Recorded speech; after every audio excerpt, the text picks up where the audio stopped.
Instagram story mention white skin problem. In this video, I'll show you how to fix Instagram story mention white skin problem. So let's see the step. First of all, just go back and you need to update your Instagram. So find Play Store and just open it. And then just click on search bar.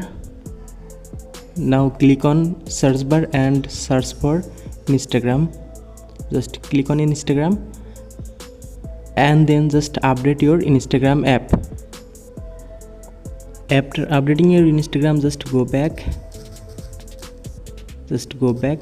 and just tap and hold on Instagram app and then just click on I button and then just scroll down and click on storage.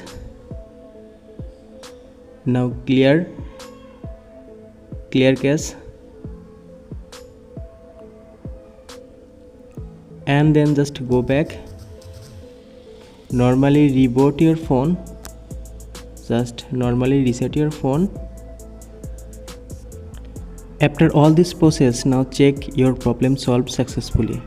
So thanks for watching. Don't forget to like, comment and subscribe.